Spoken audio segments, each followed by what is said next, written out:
नमस्कार, आप देख रहे हैं सुदर्शन न्यूज और मैं हूं आपके साथ शिवम दत्त मेहता और आपका स्वागत है। रणक्षेत्र में जम्मू कश्मीर के राजौरी में आतंकियों ने बड़ा हमला किया है। इस हमले में हमारी सेना के 5 जवान बलिदान हो गए। इस हमले में आतंकियों ने सेना की 2 गाड़ियों को निशाना बनाया था, छुप के वार किया था। हमले में 2 जवान घायल भी हुए हैं, जिनका अस्पताल में इलाज चल रहा है। इस आतंकी हमले के बाद सुरक्षा बलों ने पूरे इलाके को घेर लिया है। आतंकियों की तलाश में सर्च ऑपरेशन चल रहा है। अब सवाल उठता है कि आखिर ये आतंकी सरहद लांघकर भारत में कैसे दाखिल हो जाते हैं, कैसे वो घाटी में आकर आतंकी वारदातों को अंजाम देते हैं। ऐसे सवालों के जवाब जानने के लिए हम सरहद पर आतंकियों के रूट को हमें उनको समझना होगा। दरअसल राजौरी का केसरी हिल्स इलाका कुदरती तौर पर ऐसा है जो घुसपैठ करने वाले आतंकियों को बहुत रास आता है। लेकिन केवल यही एक जरिया नहीं है घुसपैठ का। पाकिस्तान की खुफिया एजेंसी आईएसआई की मदद से घुसपैठ करने वाले आतंकवादियों को जम्मू कश्मीर में ओजीडब्ल्यू भी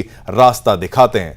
सरहद पर भारत में घुसने के कम से कम 10 ऐसे रास्ते हैं जिनका इस्तेमाल आतंकवादी घुसपैठ के लिए करते हैं। पाकिस्तानी सरहद के करीब का इलाका घने जंगलों वाला पहाड़ी इलाका है। दक्षिण की ओर राजौरी है और ऊपर उत्तर की ओर पुंछ का सुरनकोट इलाका है। इसी के बीच में डेरा की गली और बफलियाज का वो इलाका है जो बेहद खतरनाक पहाड़ी रास्तों और घने जंगलों से होकर गुजरता है। उस बीहड़ और खतरनाक इलाके में आतंकवादियों ने घात लगाकर सेना के ऊपर पहाड़ी के ऊपर से हमला कर दिया। क्या है पूरा मामला, इस पर चर्चा करेंगे, लेकिन उससे पहले हमारी ये स्पेशल रिपोर्ट देखिए।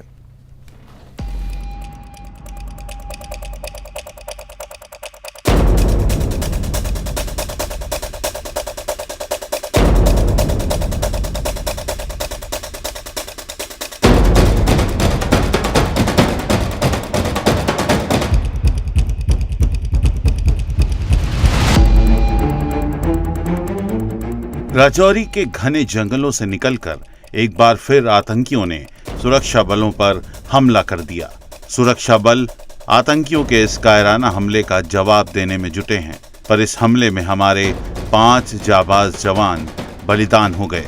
डेरा गली इलाके में घात लगाकर बैठे आतंकवादियों ने गुरुवार दोपहर करीब 3:45 पर सुरक्षा बल की जिप्सी और ट्रक में सवार जवानों पर हमला कर दिया। आतंकियों ने ताबड़तोड़ गोलियां चलाईं और आर्मी के 4 जवान बलिदान हो गए। राजौरी हिल्स के इस इलाके के जरिए सुरक्षा बलों पर इतना हमला क्यों कर रहे हैं? खुफिया एजेंसियों के सूत्रों से मिली जानकारी के मुताबिक पाकिस्तान में बैठे आतंक के आका और पाक आईएसआई जम्मू कश्मीर के अंदर आतंकवाद को परोसने के लिए हर रोज नई चाल बना रहे हैं। आतंकी राजौरी और पुंछ के इलाके से सबसे ज्यादा आतंकी घुसपैठ और आतंकी वारदात को अंजाम देने की फिराक में हैं। इसके पीछे वजह यह भी हो सकती है कि यहाँ खतरनाक जंगल है। जी हाँ, राजौरी के कोटरंका का केसरी हिल का इलाका काफी खतरनाक है। दरअसल इस इलाके में कटीली झाड़ियां और बड़े बड़े पत्थरों के बोल्डर मिल जाते हैं जो आतंकियों के लिए बड़ी ढाल का काम कर रहे हैं। इसके साथ ही इस इलाके में दर्जन भर से अधिक प्राकृतिक गुफाएं भी हैं जिनमें आतंकी बड़ी घटनाओं को अंजाम देकर या फिर घुसपैठ करके छुप जाते हैं, जो कि इन दिनों सुरक्षा बलों के लिए एक टेढ़ी खीर बना हुआ है। राजौरी और पुंछ की केसरी हिल्स की पहाड़ियां आखिर सुरक्षा बलों के लिए क्यों चुनौती बनी है? पिछले 2 साल में सुरक्षा बलों पर सबसे ज्यादा हमले और घुसपैठ यहीं हुए हैं। राजौरी और पुंछ में पिछले 2 साल में 8 बार सुरक्षा बलों पर आतंकियों ने हमला किया। यही वजह है कि ये इस इलाके में जब भी सुरक्षा बलों को ये इनपुट मिलता है कि यहाँ पर आतंकियों ने पनाह ली हुई है, उसके बाद ऑपरेशन लॉन्च किया जाता है। इससे पहले भी कई बार सुरक्षा बलों ने ऑपरेशन लॉन्च किए हैं, जिसमें कई बड़ी सफलताएं भी सुरक्षा बलों को मिली हैं और खूंखार आतंकियों को मार गिराया गया है। लेकिन इस इलाके में घने जंगल हैं, जिसका फायदा आतंकी उठाते हैं और छिपकर यानी घात लगाकर वार करते हैं। पिछले 2 सालों में आतंकियों ने 8 बार बड़े हमले किए, जिसमें 34 जवान बलिदान हुए हैं। Bureau report, Sudarshan news.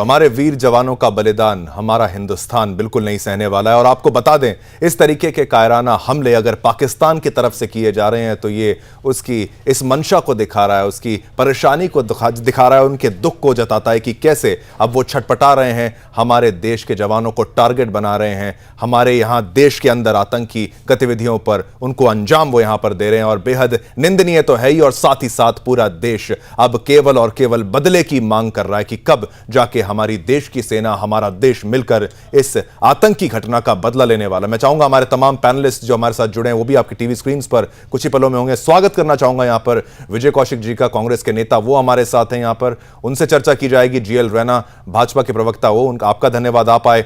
Commander Chakrapani जी, रक्षा विशेषज्ञ, वो हमारे साथ हैं, आपने समय निकाला, धन्यवाद। और मेजर जनरल अभय कार्की जी, रक्षा विशेषज्ञ, क्योंकि मामला ये डिफेंस का है और कायराना हरकत ये पाकिस्तान की तरफ से की गई है, मामला रक्षा से जुड़ा हुआ है। सबसे पहला प्रश्न कार्की जी, मैं आपसे पूछना चाहूंगा, इस तरीके का कायराना हमला क्या मिलता है बार बार ऐसे कृत्यों को करके? पाकिस्तान जो भुखमरी का शिकार है, आतंकवाद का खुद शिकार है, जो अपने धर्म के नाम पर राजनीति कर रहा है और रोटियां सेक रहा है धर्म के नाम पर, देश अलग एक हो चुका है, बर्बादी उनके वहां पर हो रही है, लेकिन वो चाहते हैं कि हमारा देश भी बर्बाद हो। कैसे देखते हैं इस घटना को कार्की जी? जी,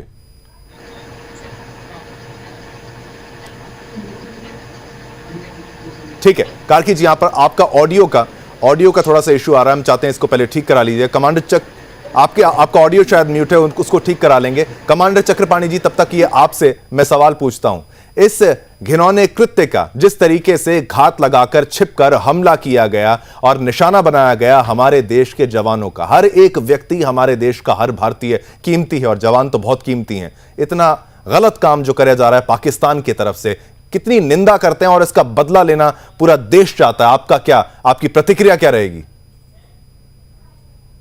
बहुत बहुत शुक्रिया शिवम जी, आपने मुझे मौका दिया। सिंपल सी चीज है शिवम जी, आपको यह सोचना चाहिए, यह हमला तो है, हमला अपनी जगह पे है, निंदनीय है, एब्सोल्युटली कायरता पूर्वक है हमला, लेकिन कारण जो है वो ज्यादा अहमियत रखते हैं। एक तरफ देखिए, पाकिस्तान की हालत, जैसा आपने बिल्कुल सही कहा है, बहुत खराब है। इस खराब हालत में पाकिस्तान क्या कर सकता है? उसके सामने कोई विकल्प नहीं है। उसने अपना chief of army staff Asif Munir को भेज दिया है अमेरिका, उसके साथ साथ नदीम अंजुम डीजी ISI भी पहुंचे हुए हैं। क्यों? कुछ ना कुछ वहां पकड़ा है ताकि एक रिजीम चेंज हो जाए किसी तरह से और नवाज शरीफ को इधर लाया जाए, नवाज शरीफ को पेश किया जाए जैसे कि ये है ना शांति के मसीहा हैं। दूसरी तरफ आप देखिए, पाकिस्तान के अंदर ये अननोन गनमैन का कहर चल रहा है। पिछले कुछ महीनों में इतने लोगों को हूरों के पास भेज दिया गया है, इसका कोई हद और हिसाब नहीं है। तो नेचुरली वहां पे वो कहर चल ही रहा है। तीसरी बात, चीन सिटपटा रहा है, उसके पास कोई विकल्प नहीं है। वो खुद इकोनॉमिक और इंडस्ट्री के हिसाब से लुढ़का हुआ है, 370 जा चुका है। रो रहे हैं पाकिस्तान और चीन और उनके समर्थक कि कश्मीर में बिल्कुल काया पलट हो चुकी है, वहां पे डेवलपमेंट हो रही है, जो चीजें पहले किसी ने सोची नहीं थी वो भी आज हो रही हैं।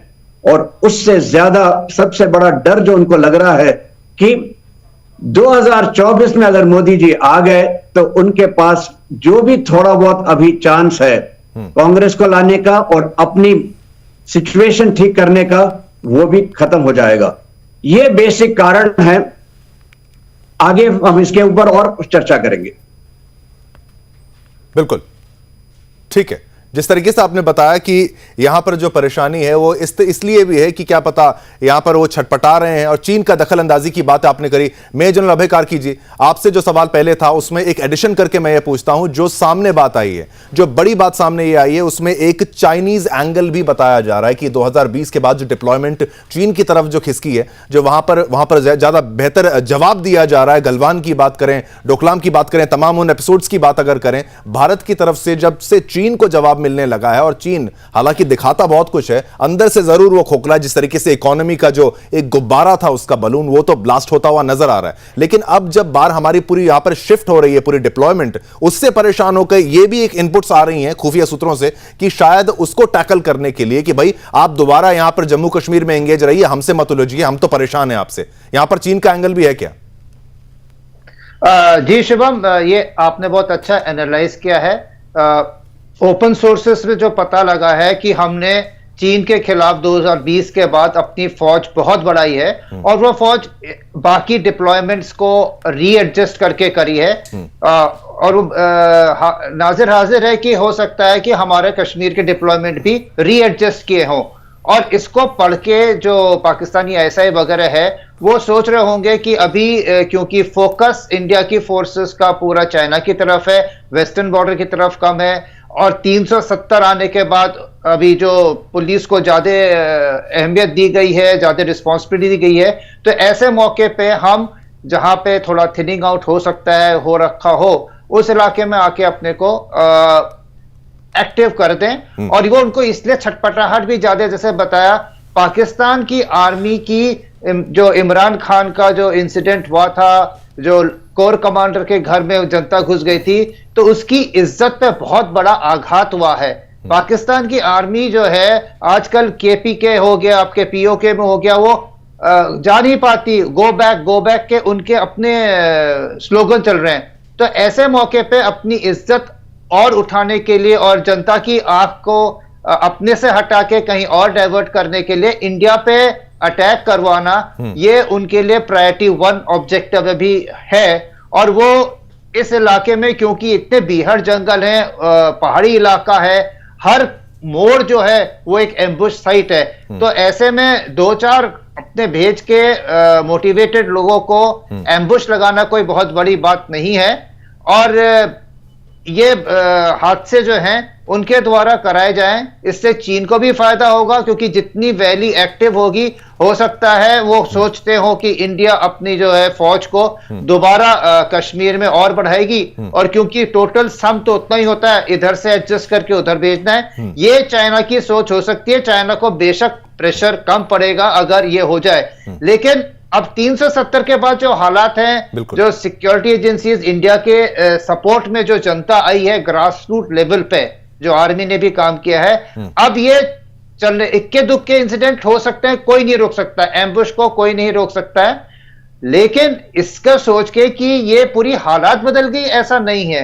ये इसको सोच के कि ये पूरी फौज यहां बढ़ाएंगे, ऐसा भी नहीं है, ये काबू में आ जाएगा। पर ये इलेक्शंस को मद्देनजर रखते हुए हमारी प्रेजेंट जो सिक्योरिटी सिचुएशन को अगर कश्मीर में हम खराब होता दिखाने का एक नैरेटिव बनाना चाहते हैं, तो ऐसे छुटपुट के हमले और सक्सेस होके बहुत बड़ी न्यूज बन जाती है। तो इस पे हर लेवल पे आप देखिए, देश के लिए ऐसे हमले, इकोनॉमी पे चाहे अडानी हो जाए, देश पे, इधर पे 370 के बाद कश्मीर पे, हर जगह पे बदनाम करने के लिए ये पाकिस्तान की कोशिश रहेगी। और ताकि जो अभी प्रेजेंट सरकार है जो इतनी मजबूत है, उस पे थोड़े से लांछन लग जाए और उनको डिफेंसिव पे डाल दे। ठीक है, बिल्कुल। भाजपा के प्रवक्ता भी हमारे साथ हैं, जीएल रैना जी, आपसे मैं समझना चाहता हूं बार बार राजौरी में ही हमला क्यों हो रहा है, और उसके साथ साथ ये तमाम बातें तो ठीक है, 370 को हटाया, नोटबंदी की, उसके बाद आपने कहा पत्थरबाजी वहां पर रुकी, ये तमाम चीजें हुई, लेकिन ऐसी घटनाओं का हो जाना एक दाग की तरह किसी भी पार्टी के ऊपर आ जाता है कि भाई आपके शासनकाल के दौरान ये हुआ, विपक्ष भी आपको इसी तरीके से घेरेगा, विपक्ष यहां तक कि इसको पुलवामा से जोड़ने की कोशिश भी कर रहा है। लेकिन आप अगर बेहतर इसको समझा तो पाएं कि अगर ऐसी घटना हुई तो क्यों हुई, और इसका जवाब आपकी सरकार अगर देगी तो क्या देगी? क्या इसमें दोबारा कोई सर्जिकल स्ट्राइक हम सोच सकते हैं क्या? यहां पर कोई दोबारा बालाकोट सोच सकते हैं क्या?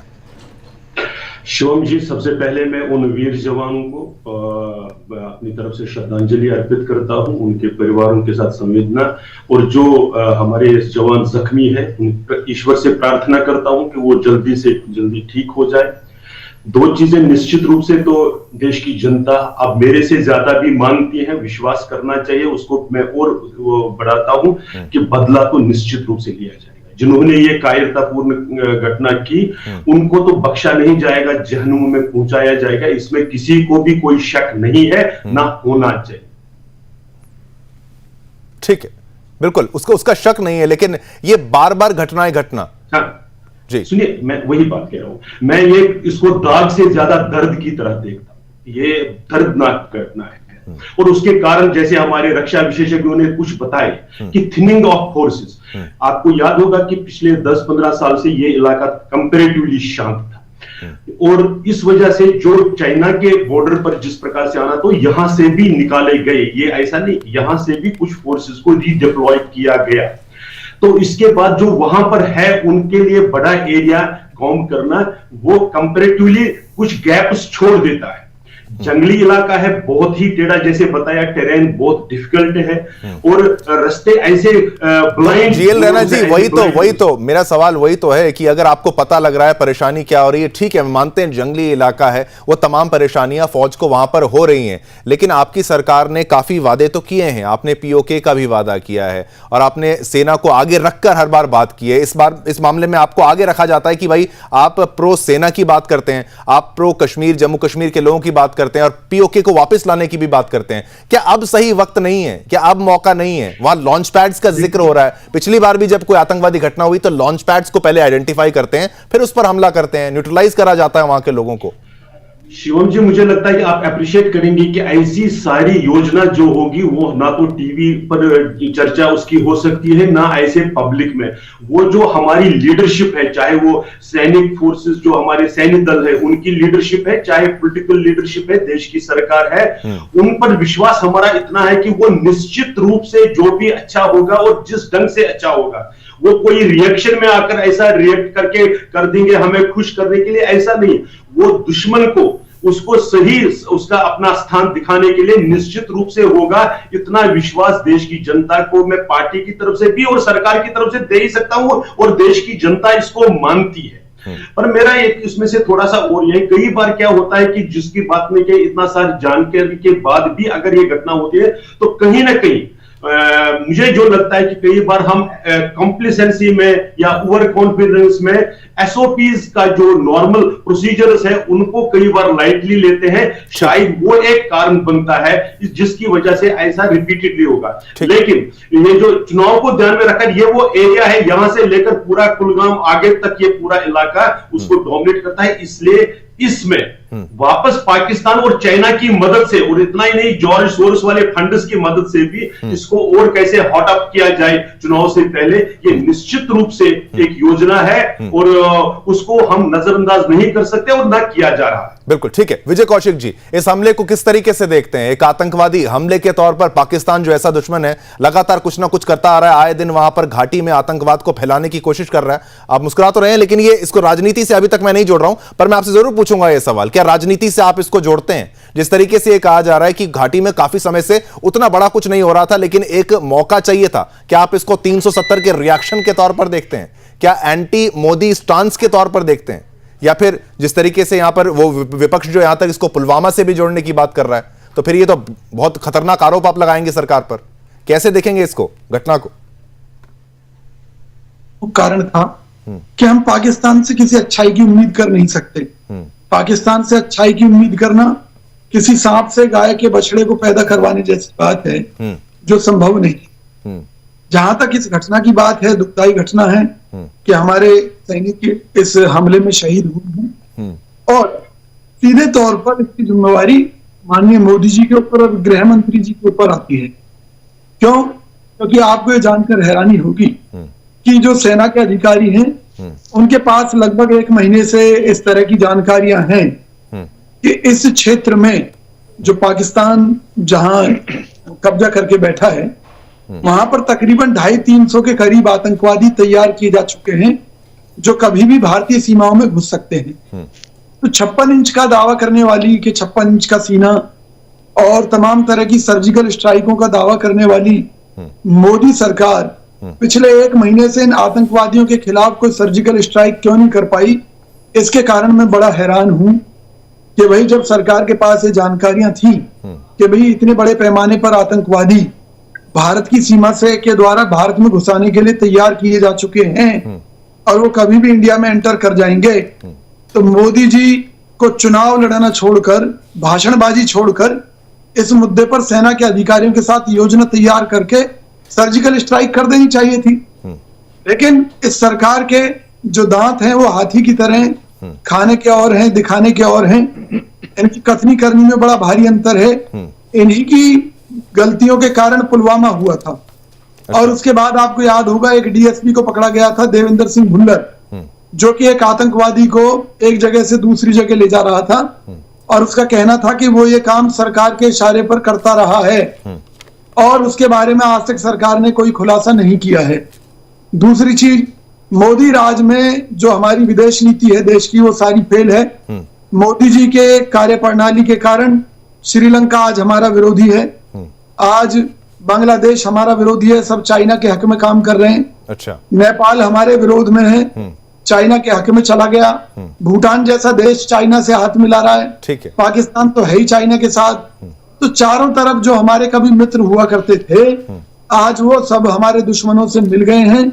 ये मोदी सरकार की फेल कूटनीति का परिणाम है। विजय कौशिक जी, पाकिस्तान के मामले में बताइए। पाकिस्तान के मामले में जब आपकी भी सरकार थी उस समय भी बहुत आतंकवादी घटनाएं घटी थी, उसमें कैजुअलिटीज वहां पर भी बहुत ज्यादा हुई थी। लेकिन इस दौरान अगर आप कहें तब क्या फौज को आजादी थी फायरिंग? अब इसका जवाब बीजेपी के प्रवक्ता से भी लेंगे। तब क्या फौज को उतनी आजादी थी? अब तो आजादी भी फौज की तरफ से कहा जाता है, रिस्पॉन्स की ज्यादा आजादी दी गई है। आप फायर करिए, आपको पूरा हक है, यहां पर परमिशन की देरी नहीं आती।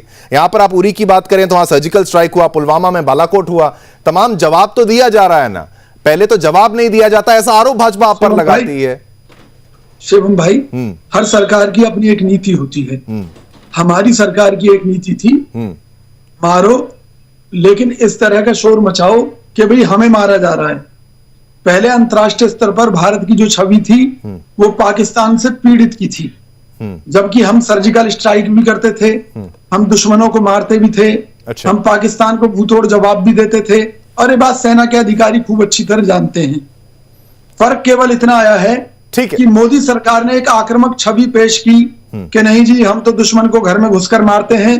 तो ये जो 250-300 आतंकवादी एक महीने से छुपे बैठे हैं भारत में प्रवेश करने के लिए, इनके मुद्दे पर मोदी जी कहां सो रहे हैं? ठीक है, बिल्कुल आपकी बात आप कह रहे हैं कि आप पहले छवि नहीं, आप विजय कौशिक जी आपने एक महत्वपूर्ण बात की। आपने कहा पहले छवि जो थी वो पीड़ित की दिखती थी, अब एक आक्रामक छवि है। क्या वो सही नहीं था? ठीक है जी राणा जी, ये इनका जवाब आप दे दीजिए। एक विक्टिम कार्ड वाली बात, वो भी कभी कभी कूटनीति की अगर बात की जाए उसमें कभी कभी सही भी मान लिया जाए उसको। क्या एक पीड़ित के नाते खुद को दिखाना, ये आपकी कूटनीति है। वो कह रहे हैं कूटनीति, विक्टिम खुद को दिखा के, दबा हुआ दिखा के, परेशान दिखा के उसका फायदा लिया जा सकता है। क्या वाकई धरातल में ये सही है?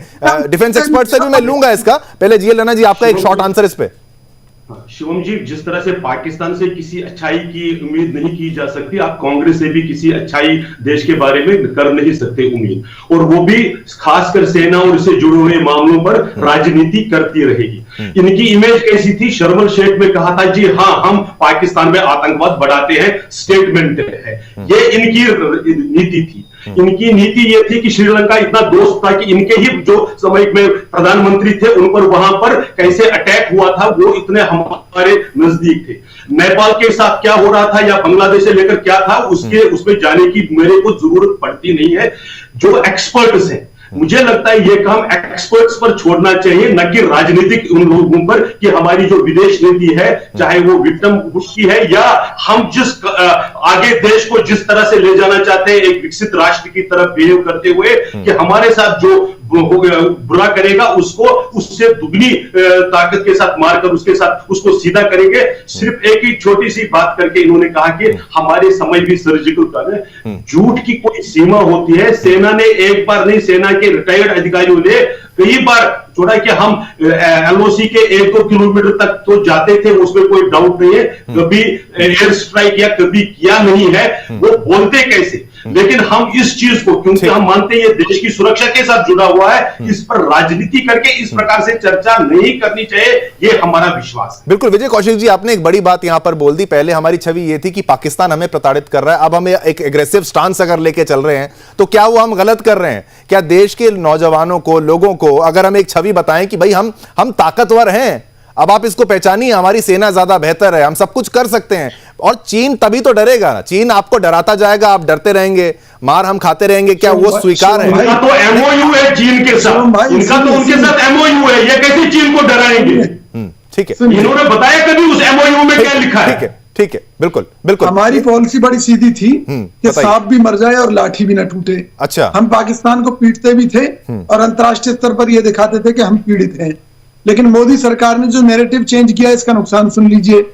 आज अमेरिका पन्नू वाले मामले में और अन्य आतंकवादियों से जुड़े मामले में भारत के खिलाफ जांच कर रहा है, और मोदी जी को ना चाहते हुए भी यह कहना पड़ा है कि जी हम भी जांच करेंगे। ठीक है, तो अमेरिका एक्सपोज हो रहा है कि वो टेररिस्ट को फंड दे रहा है। आपको ये समझ नहीं आ रही है, अमेरिका एक्सपोज खुद हो रहा है कि वो नहीं है, टेररिस्ट के साथ खड़ा है, एक्सट्रीमिस्ट के साथ खड़ा है। अंतर्राष्ट्रीय स्तर पर किसी भी कंट्री में ठीक है, ये आपने विजय कौशिक जी अंतर्राष्ट्रीय स्तर की कूटनीति की जो बात आपने यहां पर कर दी, उसमें एक्सपर्ट से बाकी भी उनसे भी पूछ लेता हूं। चक्रपाणी जी, जिस तरीके से ये कहते हैं कि नहीं, आपकी बात जरूर लेंगे, अब एक्सपर्ट्स को भी तो कुछ बोलने दीजिए। ये कह रहे हैं कि भाई हमने एक विक्टिम कार्ड दिखाया, भाई हमने पाकिस्तान पर ब्लेम भी वहां लग जाता था। अब अग्रेसिव स्टांस आप रखते हैं, आप कुछ भी करते हैं, और दूसरा ये कह रहे हैं कि भाई पहले भी आजादी थी, सब कुछ होता था क्या? सर्जिकल स्ट्राइक्स होती थी क्या? जवाब दिया जाता था क्या? फिर मैं पीओके के मुद्दे पर भी आऊंगा। देखिए शिवम जी, सिंपल सी चीज है, पहले स्ट्राइक्स जो थी अगर होती भी थी तो मुझे कोई खास याद नहीं है, फ्रैंकली स्पीकिंग। दूसरा, जो आज की तारीख में जो फ्रीडम दी गई है ट्रुप्स को ओपन फायर करने की या ऑन द स्पॉट असेसमेंट करके उसको रिएक्ट करने की, वो पहले नहीं थी। सिंपल। दूसरा, जहां तक विक्टिम कार्ड का सवाल है, विक्टिम कार्ड की जो एक लाइफ होती है, कोई भी क्रेडिट कार्ड आप लेते हैं, डेबिट कार्ड लेते हैं, उसकी एक लाइफ है। बिल्कुल। विक्टिम कार्ड की भी एक लाइफ थी। आज आप अपने आप को बोलते हैं हम 5th लार्जेस्ट इकोनॉमी है, आज हम बोलते हैं हमारी आर्मी, नेवी, एयरफोर्स इतने पावरफुल हैं, आज हम ये कहते हैं कि हम इकोनॉमिकली इतने एडवांस्ड हैं, हम दुनिया को, चाहे वो वैक्सीन हो, चाहे वो यूपीआई हो, चाहे वो और इतनी चीजें हम देने को तैयार हैं। आप इस समय विक्टिम कार्ड खेलेंगे तो आपको कौन क्या कहेगा? आपको किस तरीके से, किस एंगल से हिंदुस्तान विजय कौशिक जी बार बार मुस्कुरा रहे हैं, आप फिर विक्टिम कार्ड तो नहीं खेल रहे हैं इस डिबेट में। विजय जी आपकी राय। मेरा सिर्फ एक लाइन में जवाब ले लीजिए। बोलिए। मनमोहन सिंह सरकार के समय में एक प्रस्ताव पास हुआ था कि अब भारत अपने पैरों पर खड़ा है, हम किसी देश से अब कोई मदद नहीं लेंगे, लेकिन मोदी राज में मोदी जी को झोली फैलानी पड़ी और विदेशों से मदद लेनी पड़ी। किस मामले में विजय जी, किस मामले में? मामला बताइए। कोरोना के मामले में मदद लेनी पड़ी। ये कौन सी दुनिया में बैठे हैं? झूठ बोलना। क्या बात आप कह रहे हैं? ठेका ले लिया क्या आपने? ये वैक्सीन से लेकर क्या दिया? आप तो फाइजर के बारे में कमीशन एजेंसी कर रहे थे। विजय जी, पहले आप हंस रहे थे, अब सब हंस रहे हैं। वैक्सीन तो फाइजर की कमीशन एजेंसी कर रहे थे। बाकायदा सरकार ने यह कहा कि उन्हें मदद चाहिए, जबकि उससे पहले हम बाकायदा प्रस्ताव पास करके पूरी दुनिया को वैक्सीन दी, लेकिन आप कह रहे हैं यहाँ पर वैक्सीन मामले में नहीं, ठीक है, ये आपकी बात यहाँ पर अलग हो गई। इसको वापस इस मुद्दे पर लाते हैं। विजय जी आपने बातें ही ऐसी कह दी, आपने वैक्सीन मामले में यहाँ पर कर दिया, जबकि भारत की छवि तो वैक्सीन के चलते और अच्छी बेहतर हुई थी। अब एक फ्रॉड मामला है, वैक्सीन फ्रॉड है, अब वैक्सीन फ्रॉड है, बिल्कुल फ्रॉड है। पहले विक्टिम कार्ड, अब फ्रॉड। ठीक है, कोई नहीं, ठीक है, आपको बोलने की आजादी है, वो हम यहाँ पर ले लेते हैं। ठीक है, विजय कौशिक जी, तो पूरा मामला ही आपने चेंज यहाँ पर कर दिया। मेजर जनरल कार्की जी, इन्होंने ये आरोप लगाया है, पहले आपको बता दें कि हम एक छवि ऐसी पेश करते थे, थोड़ा ये कि भाई पाकिस्तान हमें प्रताड़ित कर रहा था, चीन हमें प्रताड़ित कर रहा था, इंटरनेशनल छवि वहां पर। ये क्या कूटनीति का सही तरीका आपको लगता है, या फिर ऐसा दिखाया जाए कि भाई कोई हमें छेड़ेगा तो हम छोड़ेंगे नहीं? ये बिल्कुल सही है कि भाई इस सरकार पर भी आरोप है कि कैसे आपके शासनकाल के दौरान ये हमला हो गया, जवान कैसे शहीद हो गए, बिल्कुल है, लेकिन क्या एकदम ऐसी दोबारा वो पहले जो छवि थी उस पर अगर वापस चला जाए तो क्या वो बेहतर होगा? देखिए शिवम, पिछले 10 सालों में अगर हम देखें तो देश ने हर क्षेत्र में उन्नति की है और देश का औहदा बढ़ा है, उसकी रिसोर्सेस बढ़ी है, ताकत बढ़ी है। अभी अगर आप पहले की बात अगर देखेंगे तो दो चीजें फौज को लगती थी, एक तो पॉलिटिकल क्लियरेंस और पॉलिटिकल विल रिटेलिएशन की। इसलिए जो क्रॉस बॉर्डर की हम बात करते हैं वो सब जो होते थे लोकल फॉर्मेशन लेवल पे होते थे और 1-2 किलोमीटर की होती थी, उसको कंडोन भी किया था। कारगिल के बाद थोड़ा सा एटीट्यूड चेंज हुआ, लेकिन एक काबिलियत होती है जब आपके पास असला, बारूद और सामान होता है उस किस्म का। मान लीजिए अभिनंदन, राफेल का डील जो था काफी सालों से चल रहा था, बट हमारे पास फंड्स नहीं है बोल के वो फ्रीज हो रखा था। अगर जिस दिन अभिनंदन राफेल में बैठा होता मिग 21 की जगह, या LCA तेजस आ चुका होता, तो वो कहानी कुछ बहुत ही और किस्म की होती, वो एयरफोर्स वाले भी बोल चुके हैं। तो ये एक वक्त की चाल है जिसमें आप अगर टाइमली इन्वेस्टमेंट करेंगे फ्रॉम दी गवर्नमेंट साइड, तो फोर्सेस उतनी कैपेबिलिटी भी रखती हैं। दूसरी बात ये है सर्जिकल स्ट्राइक। देखिए, हर बार आप एक ही किस्म की स्ट्राइक अगर करेंगे तो आप प्रिडिक्टेबल हो जाते हैं।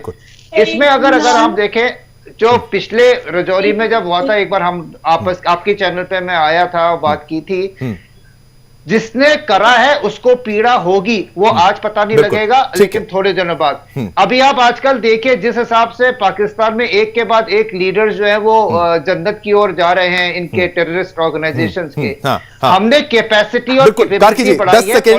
10 सेकंड ही बाकी है। यहाँ पर जवाब विजय कौशिक जी, आपको एक स्टेटमेंट बोलने का मौका है, बिल्कुल बोलिए, जल्दी क्लोज करेंगे इसको। मैं ये कहना चाहूंगा, एक तरफ हम चाइना के खिलाफ बात करते हैं, दूसरी तरफ उससे व्यापार घाटा $100 अरब को क्रॉस कर चुका है। व्यापार का चाइना को मजबूत कर रही है, या देश को मजबूत कर रही है। चाइना का नाम आते ही दर्द क्यों हो रहा है? ठीक है, बिल्कुल बिल्कुल वही बात की बात कर रहे थे, तो आपके हो रहा है हिंदू टेरर, सैफरन टेरर का नाम देकर विक्टिम कार्ड को यहाँ की मेजॉरिटी कम्युनिटी पर उनकी कांग्रेस पार्टी है।